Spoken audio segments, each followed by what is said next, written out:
রমজানের সেই রাত ওমানের এক ছোট্ট শহরে থাকতো একজন যুবক। তার নাম ছিল আব্দুল্লাহ।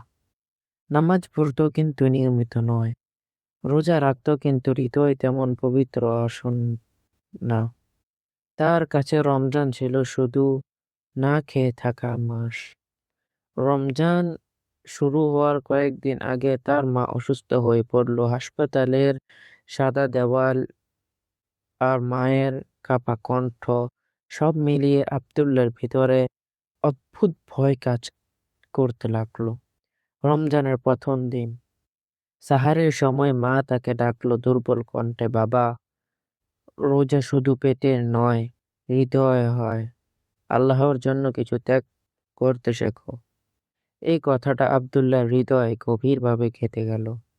সেই দিন ইফতারির আগে ইয়াসিন, তার বন্ধু এবং আব্দুল্লাহ মসজিদে গেল। ইমাম সাহেব সূরা পড়ছিলেন।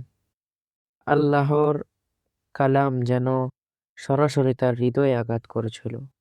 সে ভাবল, আমি কতদিন শুধু দুনিয়ার পেছনে দৌড়িয়েছি, আল্লাহর কত সময় কম দিয়েছি।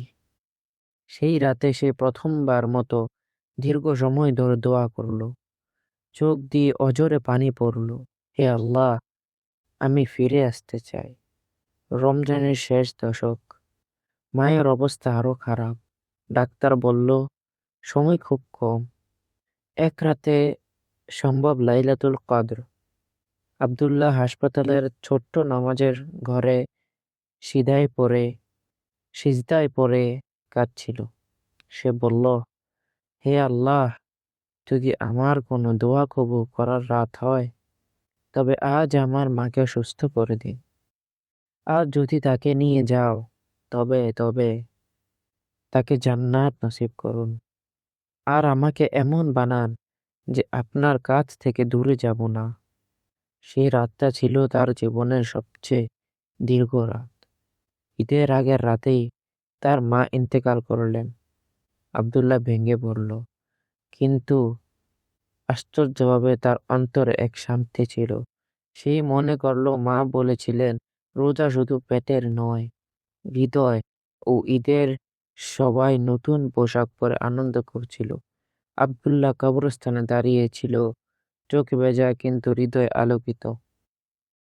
সে বুঝল, রমজানে তাকে তার মায়ের চেয়ে বড় কিছু উপহার দিয়েছে আল্লাহ দিকে ফিরিয়ে যাওয়ার পথ।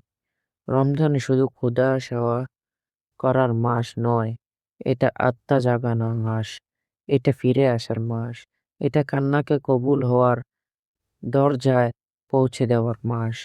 হয়তো আমরা জানি না কোন রাত আমাদের জীবন মোড় ঘুরিয়ে দেবে। হয়তো এই রমজানই আমাদের শেষ রমজান। তাই আজ থেকেই একটু বেশি নামাজ, একটু বেশি দোয়া, একটু বেশি ক্ষমা, একটু বেশি কোরআন। আল্লাহ আমাকে স আল্লাহ আমাদের সবাইকে এমন রমজান দান করুক যা আমাদের জীবন বদলে দেয়। আমিন।